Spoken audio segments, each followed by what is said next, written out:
ಹೆಂಗಿತ್ತು? ಒಳ್ಳೆ ಆಯ್ತು. ಒಳ್ಳೆ ಒಳ್ಳೆ ಮ್ಯಾಚ್ ಚೆನ್ನಾಗಿತ್ತು. ಮ್ಯಾಚ್ ಒಳ್ಳೆ ಆರ್ಡ್ರ ಮಾಮೂಲಿ RCB ಶುರು ಮಾಡ್ಕೊಂಡಿರೋ ಅದೇ ಖುಷಿ. RCB ವರ್ಸಸ್ GT ಮ್ಯಾಚ್ ಅಲ್ಲಿ RCB ಸೋಲಿಕ್ಕೆ ಅಥವಾ GT ಗೆಲ್ಲಿಕ್ಕೆ ಯಾವ ವೀಕ್ನೆಸ್ ಕಾರಣ ಇದೆ RCB? RCB ವೀಕ್ನೆಸ್ ಏನಿಲ್ಲ, ಬ್ಯಾಟಿಂಗ್ ಸ್ಟ್ರೆಂತ್. ಕೊಹ್ಲಿ ಮೇಯ್ನಾಗಿ ಸಿಂಗಲ್ಸ್ ಯೂಸ್ ಇಲ್ಲ T20ಲಿ. ಬ್ಯಾಟಿಂಗ್ ಬೀಸ್ಬೇಕು, ಸ್ವಲ್ಪ ಹೊಡೆದಾಡಬೇಕು. ಅದೇ ನನ್ನ ಅಂದಾಜು ಪ್ರಕಾರ ಅದೇ ಅಷ್ಟೇ, ಅದೇ ವೀಕ್ನೆಸ್. ಬಾಲಿಂಗ್ ಏನು ಮಾಡೋಕ್ಕಾಗಲ್ಲ, 170 ಅದೆಲ್ಲ ಉಳಿಸ್ಕೊಳ್ಳೋಕ್ಕಾಗಲ್ಲ ಸ್ಕೋರು. ಬ್ಯಾಟಿಂಗ್ ಒಂದು 200+ ಇದ್ದರೆ ಬಾಲರ್ಗೆ ಒಂಚೂರು ಕಾನ್ಫಿಡೆನ್ಸ್ ಬರ್ತಾಯಿತ್ತು ಅಷ್ಟೇ, ಅದೇ ಮೇಯ್ನ್. ನೆಕ್ಸ್ಟ್ ಯಾವ ರೀತಿಯಲ್ಲಿ ಸ್ಟ್ರಾಟಜಿ ಯೂಸ್ ಮಾಡಿದ್ರೆ RCB ಗೆಲ್ಲಲಿಕ್ಕೆ ಸಾಧ್ಯ ಆಗುತ್ತೆ? ಸ್ಟ್ರಾಟಜಿ ಏನು ಮಾಡೋಕ್ಕಾಗಲ್ಲ, ಕೊಹ್ಲಿನಷ್ಟು ಇದು ಮಾಡಿ ತಗೊಂಡಾಗಿದೆ. ಏನು ಬಿಡೋಕ್ಕೂ ಆಗಲ್ಲ, ಕೂರ್ಸೋಕ್ಕೂ ಆಗಲ್ಲ. ಏನೋ ಸ್ವಲ್ಪ ಯಾರೋ ಇನ್ನೂ ಫಾಸ್ಟ್ ಆಡೋರನ್ನ ಯಾರೋ ಮೇಲೆ ಕಳಿಸ್ಬೇಕಷ್ಟೇ, ಅದರಿಂದ ವಿನ್ ಆಗ್ಬೋದು ಅಷ್ಟೇ ಕೊಹ್ಲಿನೇ ಒಂದು ರಣದಲ್ಲಿ ನನ್ನ ಪ್ರಕಾರ. ಅಷ್ಟೇ, ಸ್ಲೋ ಆಗುತ್ತೆ ಅನ್ನೋದಷ್ಟೇ. ಅನ್ನೋದಷ್ಟೇ ಕಾರಣ. ಓಕೆ, ನೆಕ್ಸ್ಟ್ ಮ್ಯಾಚ್ಗೆ RCB ಗೆಲ್ಲುತ್ತೆ ಅನ್ಸುತ್ತೆ? ಗೆಲ್ಲಿ ಅದೇ ನಮ್ಮ ಆಸೆ. ಆಲ್ ದ ಬೆಸ್ಟ್ RCB ಯಾವಾಗಲೂ. ನಿನ್ನೆ RCB ವರ್ಸಸ್ GT ಮ್ಯಾಚ್ ನೋಡಿದ್ರಮ್ಮ? ಅದೇ ಹಾಫ್ RCB ಬ್ಯಾಟಿಂಗ್ ನೋಡಿದೆ, ಅದು ಹಾಫ್ RCB ಬ್ಯಾಟಿಂಗ್ ನೋಡಿ ಏನು ಅನಿಸ್ತು ನಿಮಗೆ? ಬ್ಯಾಟಿಂಗ್ ನೋಡಿ ಸ್ವಲ್ಪ ಡಿಸಪಾಯಿಂಟ್ಮೆಂಟ್ ಆಯಿತು. ಯಾಕಂದರೆ ಟೀಮ್ ತುಂಬ ಚೆನ್ನಾಗಿದೆ, ಬಟ್ ಅವ್ರು ಇನ್ನೂ ಒಂದು ಸ್ವಲ್ಪ ಎಫರ್ಟ್ ಹಾಕಿದರೆ ಚೆನ್ನಾಗಿ ಸ್ಕೋರ್ ಮಾಡ್ಬೋದಿತ್ತು. ಇವನ್ ಅದು ಚಿಕ್ಕ ಗ್ರೌಂಡು, ತುಂಬ ಬ್ಯಾಂಗ್ಳೂರ್ ಗ್ರೌಂಡು. ಸೊ ಬಟ್ ಎಲ್ಲಿ ಫೇಲ್ ಆದರು ಅಂತ ಗೊತ್ತಿಲ್ಲ, ಬಟ್ ಎಫರ್ಟ್ಸ್ ಹಾಕ್ಬೋದಿತ್ತು ಇನ್ನು. ನೆಕ್ಸ್ಟ್ ಮ್ಯಾಚಲ್ಲಿ RCB ಏನು ಸರಿ ಮಾಡ್ಕೊಂಡ್ರೆ ಅಂದರೆ ಯಾವ ಸ್ಟ್ರಾಟಜಿ ಯೂಸ್ ಮಾಡಿದ್ರೆ ಬ್ಯಾಟಿಂಗಲ್ಲಿ ಸ್ಕೋರ್ ಮಾಡ್ಬೋದು? ಫಸ್ಟ್ ಏನು 3 ಪ್ಲೇಯರ್ಸ್ ಬರ್ತಾರೆ, ಸೊ ಅವ್ರು ಸ್ವಲ್ಪ ಎಫರ್ಟ್ಸ್ ಹಾಕಲೇಬೇಕು. ಸೊ ಏನಾದರೂ ಆಗಲಿ, ಸೊ ಅವ್ರು ಎಫರ್ಟ್ಸ್ ಹಾಕಿದರೆ ಡೆಫಿನೆಟ್ಲಿ ಅವರು ಏನಾದರೂ ಮಾಡ್ಬೋದು. ಸೊ 2 ಮ್ಯಾಚಸ್ ತುಂಬ ಚೆನ್ನಾಗಿ ಆಡಿದ್ದಾರೆ. ಬಿಗ್ ಗ್ರೌಂಡಲ್ಲೇ ಅವ್ರು ತುಂಬ ಚೆನ್ನಾಗಿ ಪರ್ಫಾರ್ಮೆನ್ಸ್ ತೋರಿಸಿದ್ದಾರೆ. ಬಟ್ ಬ್ಯಾಂಗ್ಳೂರ್ ಗ್ರೌಂಡ್ ಅಂದ ತಕ್ಷಣ ಏನಾಗುತ್ತೋ ಗೊತ್ತಿಲ್ಲ, ಬಟ್ ತುಂಬ ಎಕ್ಸ್ಪೆಕ್ಟೇಷನ್ ಇತ್ತು ಅವ್ರ ಕಡೆಯಿಂದ. ಬಟ್ ಹೋಪ್ಫುಲಿ ನೆಕ್ಸ್ಟ್ ಅಪ್ಕಮಿಂಗ್ ಸೋತಿದ್ದೇನಾದರೂ ಬೇಜಾರಾಯ್ತಾ? ಸೊ ಎಸ್, ತುಂಬ ಬೇಜಾರಾಗುತ್ತೆ. ಯಾಕಂದರೆ ಬ್ಯಾಂಗ್ಳೂರಲ್ಲಿ RCB ಇರೋ ಫ್ಯಾನ್ಸ್ ಬೇರೆ ಯಾರಿಗೂ ಇಲ್ಲ. ಸೊ RCB ಅಂದರೆ ಒಂದು ಏನೋ ಒಂಥರ ಅವರು ವೆದರ್ ಸೋಲಿ ಗೆಲ್ಲಿ, ಸೊ ತುಂಬ ಫ್ಯಾನ್ಸ್ ಅವ್ರನ್ನ ಫಾಲೋ ಮಾಡ್ತಾರೆ. So all the best RCB for upcoming matches. ನಿನ್ನೆ RCB ವರ್ಸಸ್ GT ಮ್ಯಾಚ್ ಇತ್ತು ಮ್ಯಾಮ್, ನೋಡಿದ್ರಿ? ಹೇಗೆ ಅನ್ನಿಸ್ತು? ಚೆನ್ನಾಗಿ ಅನಿಸ್ತು. RCB ಗೆಲ್ಲಬೇಕು ಅನ್ನೋದೇ ನಮ್ಮ ಇದು. ಯಾಕಂದರೆ 18 ಇಯರ್ಸಿಂದ ಅವ್ರು ಗೆದ್ದಿಲ್ಲ. ಸೊ ನಮ್ಮ ಸಪೋರ್ಟ್ ಫುಲ್ RCBಗೆ. ನಿನ್ನೆ ಎಲ್ಲೋ ಒಂದು ಕಡೆ RCB ವರ್ಸಸ್ GT ಮ್ಯಾಚಲ್ಲಿ ಏನು RCB ಯಾವ ಸ್ಟ್ರಾಟಜಿ ಯೂಸ್ ಮಾಡಿದರೆ ಗೆಲ್ಬೋದಿತ್ತು, ಯಾಕೆ ಸೋತ್ಬಿಡ್ತು ಅಂತ ಅನ್ನಿಸ್ತು?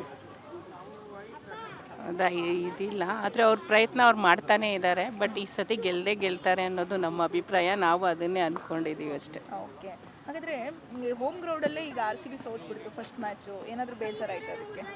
ಬೇಜಾರಂತೂ ಇರುತ್ತೆ, ಆದರೆ ನಮಗೆ ಅನಿಸುತ್ತೆ ಫೈನಲಲ್ಲಿ RCBನೇ ಈ ಸತಿ ಬರುತ್ತೆ ಅಂತ. 100% ಬಂದೇ ಬರುತ್ತೆ ಈ ಸತಿ. ನೆಕ್ಸ್ಟ್ ಮ್ಯಾಚಿಗೆ ಆಲ್ ದಿ ಬೆಸ್ಟ್ ಹೇಳ್ಬಿಡಿ. All the best for RCB. ಈ ಸತಿ ನಮ್ಮದೇ ಕಪ್ಪು. ಈ ಸಲ ಕಪ್ ನಮ್ಮದೇ. ಜೈ RCB. ಜೈ RCB. ಸ್ವಲ್ಪ ನೋಡಿದಾಗ ನಿಮ್ಗೆ ಏನು ಅನ್ನಿಸ್ತು? RCB ಎಲ್ಲಿ ಯಾವ ಸ್ಟ್ರಾಟಜಿ ಯೂಸ್ ಮಾಡಿದರೆ ಗೆಲ್ಬೋದಿತ್ತು ಅನ್ನಿಸ್ತು? RCB ಇಷ್ಟು ದಿವಸ ನಾವು ಬೌಲಿಂಗ್ ವೀಕ್ ಅಂತ ಹೇಳ್ತಾ ಇದ್ವಿ. ಈಗ ಬ್ಯಾಟಿಂಗು ಬೌಲಿಂಗ್ ಎರಡೂ ಚೆನ್ನಾಗಿದೆ. ಒನ್ ಆಡ್ ಗೇಮ್ ಅಷ್ಟೇ ಇದು.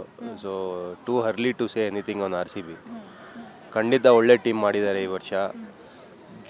ಗೆಲ್ತಾರೆ ಅನ್ನೋ ಒಂದು ಬೆಂಗಳೂರಿಯನ್ ಆಗಿ ಗೆಲ್ತಾರೆ ಅನ್ನೋ ಒಂದು ಆಸೆ ಆಕಾಂಕ್ಷೆ ಎಲ್ಲನೂ ಇದೆ. I think they will fulfil, ಈ ವರ್ಷ ಫುಲ್ಫಿಲ್ ಮಾಡ್ತಾರೆ ಅನಿಸುತ್ತೆ.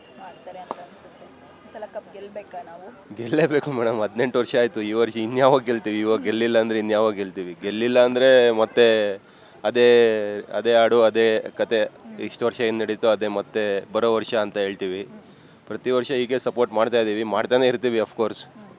ಸೊ ಒಳ್ಳೆ ರಿಸಲ್ಟ್ ಬರುತ್ತೆ ಅಂತಲೇ ಅನಿಸುತ್ತೆ ನನಗೆ. ಆಲ್ ದ ಬೆಸ್ಟ್ RCB, ಒಳ್ಳೇದಾಗಲಿ. Thank you. ಅದು ಹೇಳೋದು ಬೇಡ ಮೇಡಮ್, ವಿರಾಟ್ ಅವರೇ ಹೇಳ್ಬಿಟ್ಟಿದ್ದಾರೆ, ಅದು ಹೇಳ್ಬೇಡಿ, ಯೂಸ್ ಮಾಡಬೇಡಿ ಅಂತ. ಸೊ ಅಷ್ಟೇ. ಜೈ RCB, ಜೈ ಕರ್ನಾಟಕ. RCB ಮೇಡಮ್, ಅದಕ್ಕೆ ಹಿಂಗೆ CSK ಅಂತೀರಾ? ಎಲ್ಲ ಕಾಮನ್ ಆಗಿ ಬೆಂಗಳೂರಿಗೂ RCB ವರ್ಸಸ್ ಬಿಟ್ರೆ CSK ಫ್ಯಾನ್ಸ್ ಆಗಿರ್ತಾರೆ. ಇಲ್ಲ, we are all RCB only. RCB for ever. ಸರಿ, ನಿನ್ನೆ ಯಾಕೆ ಮ್ಯಾಚ್ ನೋಡಿಲ್ಲ? ನಿನ್ನೆ ನಾನು ಟ್ರಾವೆಲಿಂಗಲ್ಲಿದ್ದೆ, ಬಟ್ ಸ್ಟಿಲ್ ಫೋನಲ್ಲಿ ನೋಡಿದ್ರಿ? ಬಸ್ಸಲ್ಲಿ ಬರ್ಬೇಕಾದ್ರೆ ನೋಡಿದೆ. ಹೇಗೆ ಅನ್ನಿಸ್ತು? It's all in the game. ಏನು ಮಾಡೋಕ್ಕಲ್ಲ, you can't expect always win. Sometimes will have to lose. ಸೋಲು ಗೆಲುವು ಎರಡೂ ಇರುತ್ತೆ, ಸ್ಪೋರ್ಟಿ ಆಗ್ತಾಗಬೇಕು ಅಷ್ಟೇ. ಅವ್ರೇನು ಸೋಲ್ಬೇಕಂತ ಆಡೋದಿಲ್ವಲ್ಲ ಪಾಪ. ಟ್ರೈ ಮಾಡಿದ್ರು ಸಮಥಿಂಗ್. ಸ್ಟ್ರಾಟಜಿ ಯೂಸ್ ಮಾಡಿದ್ರೆ RCB ಗೆಲ್ಬೋದಿತ್ತು ಅನ್ಸುತ್ತೆ ನಿಮಗೆ? ಸ್ಟ್ರಾಟಜೀಸ್ ನನಗೆ ಅಷ್ಟು technical I am not so strong madam. ಮಕ್ಕಳು ಆಡ್ತಾರೆ, ಹೋಗ್ತೀನಿ ಅಷ್ಟೇ. ಬಟ್ ಆರ್ ಎಲ್ಸ್ ಸ್ಟ್ರಾಟಜಿ ಬಗ್ಗೆ ಮಾತಾಡೋದಕ್ಕೆ ಆಗಲಿ, ಅವ್ರ ಬೌಲಿಂಗ್ ಆಗಲಿ, fielding anything technically relevant probably may as some coaches ಅವ್ರು ಹೇಳ್ತಾರೆ. ಬೌಲಿಂಗ್ ಅಲ್ಲಿ ಸ್ಟ್ರಾಂಗ್ ಮಾಡ್ಕೊಂಡ್ರೆ ಈ ತರ ನೆಕ್ಸ್ಟ್ ಗೆಲ್ಬಹುದು. ನನಗೆ ನಿಜವಾಗ್ಲೂ ಗೊತ್ತಿಲ್ಲ ಮೇಡಮ್, ಸ್ಟ್ರಾಂಗ್ ಆದ್ರೆ ಗೆಲ್ಬಹುದು. ನಮಗೆ ಗೊತ್ತಿಲ್ಲ ಮೇಡಮ್. ನಾನು just watch for only entertainment.